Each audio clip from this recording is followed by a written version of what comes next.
wabarakatuh. Baik, di sini kita akan membahas mengenai pengembangan bahan Ajarpay. Mari kita mulai yuk. Yang pertama, di sini kita akan membahas mengenai apa aja sih yang bakal kita bahas di video ini. Yang pertama yaitu mengenai WordPress. Apa sih yang kalian ketahui tentang WordPress itu? Yang kedua yaitu mengenai Google Site. Apa yang kalian ketahui tentang Google Site? Yang ketiga yaitu tentang Google Form. Apa yang kalian ketahui tentang Google Form?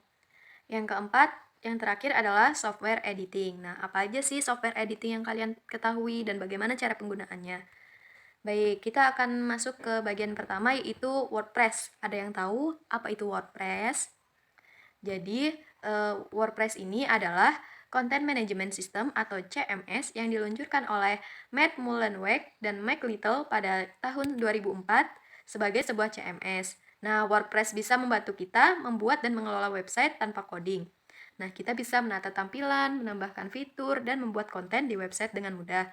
Jadi, dengan WordPress ini, kita bisa mengelola website dengan mudah karena dalam WordPress ini disediakan berbagai macam hal yang kita butuhkan, seperti mengenai tampilan atau tema dari WordPress yang kita punya, terus bagaimana cara memposting. Kita jadi dalam WordPress ini dapat memposting mengenai materi pelajaran. Sebagai seorang guru, kita harus mampu menguasai WordPress ini sebagai media pembelajaran jarak jauh.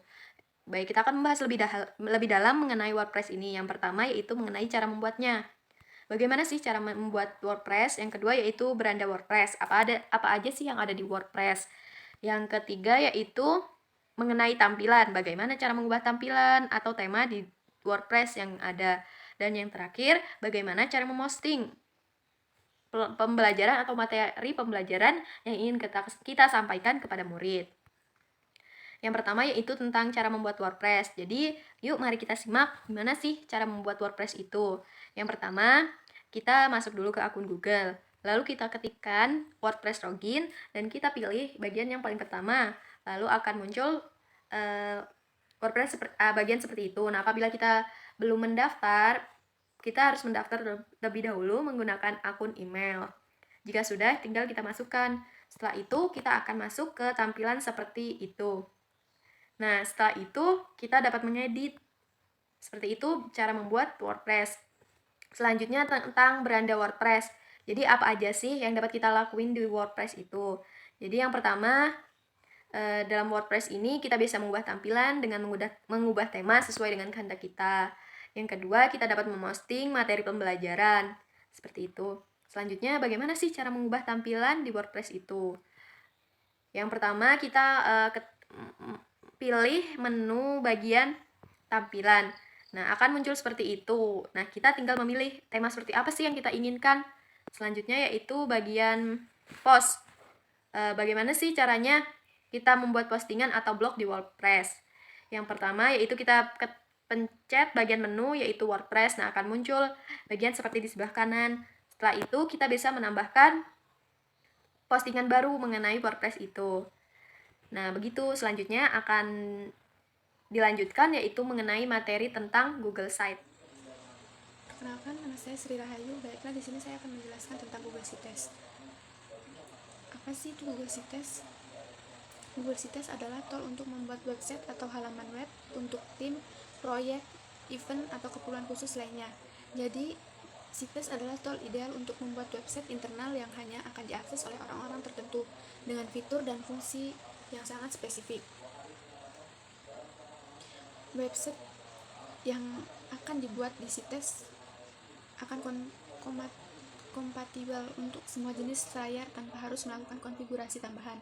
Itulah mengapa Sites lebih cocok untuk tujuan produktivitas daripada meminta tim untuk memeriksa jadwal meeting di kalender, membaca brief di dokumen, dan mencari lokasi meeting di Maps-nya. Kegunaan dari Google Sites itu sendiri yaitu sangat diperlukan untuk meningkatkan produktivitas tim. Beberapa skenario yang cocok untuk ditangani dengan Sites antara lain, yang pertama yaitu intranet atau wiki untuk perusahaan seperti panduan, peraturan, informasi kontak, dan sebagainya. Yang kedua yaitu tim proyek dengan kalender meeting atau Google Calendar, dokumen atau Google Dokumen, set budget atau Google Set, dan presentasi atau Google Slide. Yang ketiga yaitu keluarga antar negara dengan menampilkan berita, foto, dan acara. Yang keempat, resume online berisi informasi pendidikan, pengalaman kerja, keahlian, pencapaian, dan lainnya. Yang kelima yaitu portofolio online untuk memamerkan hasil karya Anda seperti artikel, desain, video, dan lain-lain. Yang keenam yaitu website kelas yang memuat jadwal pelajaran, peraturan kelas, dan daftar tugas. Tadi sudah dijelaskan kegunaannya.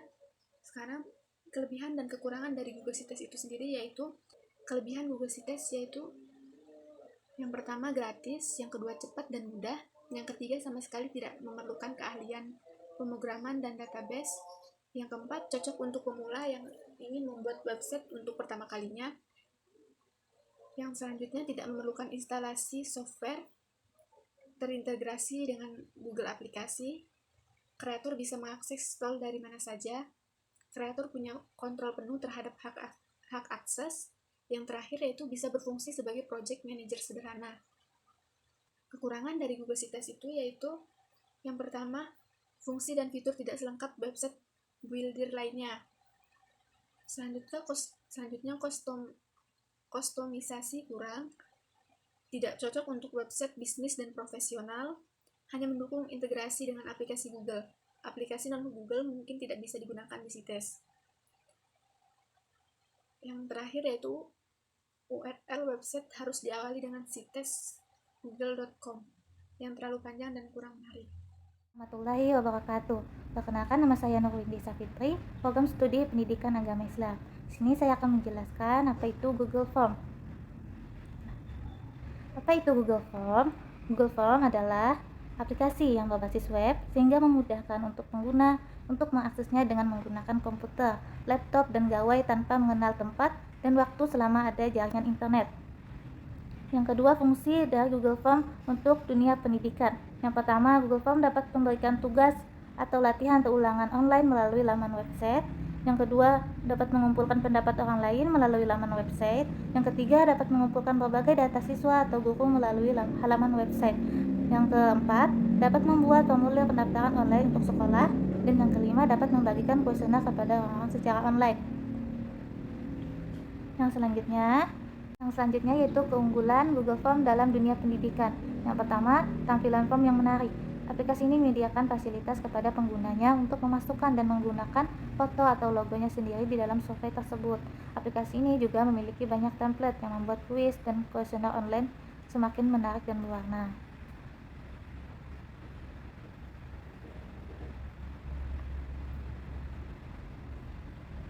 Yang keunggulan yang kedua yaitu memiliki berbagai jenis tes yang bebas dipilih. Aplikasi ini menyediakan fasilitas pilihan tes yang bebas digunakan sesuai dengan keperluan pengguna. Misalnya pilihan jawaban pilihan ganda, checklist, tarik turun, skala linier, dan lain sebagainya.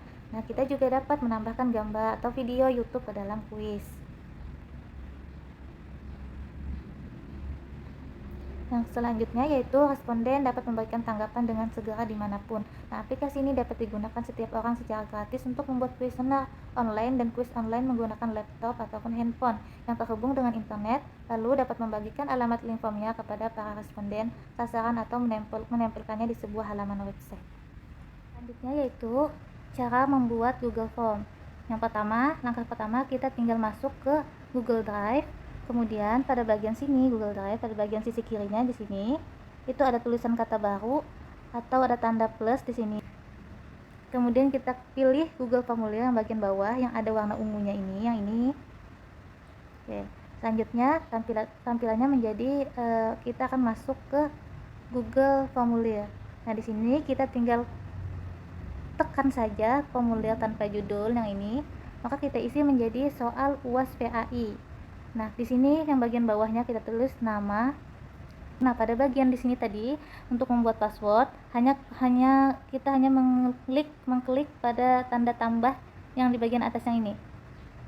Nah, maka di sini sudah disediakan tempat untuk menulis password. Kemudian kita klik pada bagian titik 3 di bawahnya yang ini. Kemudian kita klik validasi jawaban yang di bawah. Selanjutnya pada bagian angka yang ini angka. kita klik, kita pilih menjadi teks. Nah, seperti ini, kita pilih menjadi teks. Nah, di sini sudah kita pilih menjadi teks. Kemudian yang bagian sininya kita isi menjadi PAI. Nah, bagian yang di sebelah sini kita isi menjadi password salah, silahkan coba lagi. Ini passwordnya adalah PAI, contoh saja. Kemudian di sini, nah kita akan buat bagian keduanya. Untuk membuat bagian yang kedua, kita tinggal klik yang di bawah sini, seperti simbol sama dengan, kita klik, maka kita akan ditampilkan bagian yang kedua. Nah, kita tulis, pilihlah jawaban yang benar. Nah, kemudian di sini tinggal kita masukkan di bagian sini yang bawahnya, masukkan pertanyaan yang ingin kita buat. Sekaligus juga kita masukkan opsi atau pilihan jawabannya yang di bawah. Contohnya seperti yang ini. Nah, kemudian untuk memilih kunci jawaban yang benarnya, tinggal kita masukkan di sini. Bukan kita masukkan, tapi kita pilih setelan, yang ini setelan. Kemudian kita klik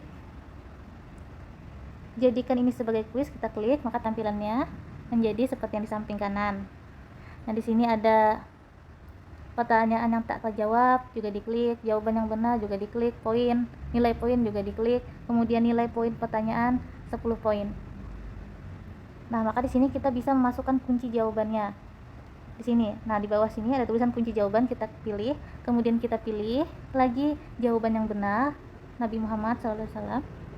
Nah, ketika soal ini sudah kita buat semua, misalkan kita ingin membuat 10 soal, maka semuanya kita buat. Nah, di sini kita ingin menyalin linknya. Nah, untuk menyalin link, kita tinggal pilih kirim di pojok atas kanan. Yang ini kita pilih, maka tampilannya menjadi seperti di bawah sini. Seperti ini ya. Nah, seperti ini. Kemudian kita pilih yang di tengah, yang ini. Maka di sini sudah terlihat linknya, maka tinggal kita pilih salin saja. Kemudian dapat kita bagikan kepada responden atau siswa yang akan mengerjakan soal tersebut. Sekian cara pembuatan dari Google Form. Wassalamualaikum warahmatullahi wabarakatuh. Halo, selanjutnya di sini saya akan menjelaskan mengenai software editing video di handphone. Nah, mengenai editing video itu berbagai macam aplikasi yang digunakan. Akan tetapi di sini saya akan menjelaskan salah satu aplikasi yang sering digunakan oleh mahasiswa. Salah satunya kan aplikasi KineMaster. Nah, aplikasi KineMaster adalah sebuah perangkat lunak ponsel pintar yang khusus digunakan untuk keperluan pengeditan video. Nah, perangkat lunak ini dikembangkan oleh Next Streaming. Nah, perangkat lunak ini pertama kali dirilis pada tahun 2013, tepatnya pada tanggal 26 Desember 2013. Nah, mengenai KineMaster digunakan sebagai aplikasi untuk penyuntingan video atau mengedit video. Di Indonesia, aplikasi KineMaster banyak digunakan masyarakat sebagai aplikasi alternatif untuk menyunting video dan berbagai video lainnya. Di sini saya akan menjelaskan mengenai cara menggunakan KineMaster. Nah, langkah pertama itu persiapkan konsep dan bahan. Yang kedua, cari dan install aplikasi KineMaster. Yang ketiga, buat project dan pilih aspek rasio. Yang selanjutnya itu yang keempat, pilih media dan yang ingin diedit. Nah, yang selanjutnya itu tambahkan layar berupa efek, teks dan sebagainya untuk proses pengeditan. Nah, yang keenam, ambil dan tambahkan foto dan video. Yang ketujuh, gunakan fitur trim dan slip yang ingin digunakan. Nah, yang selanjutnya, yang terakhir itu men-share video yang sudah diedit itu. Nah, ditunggu kemudian muncul di bagian sini. Nah, selesai video yang sudah di-share tadi. Nah, demikian penjelasan saya dalam penggunaan aplikasi.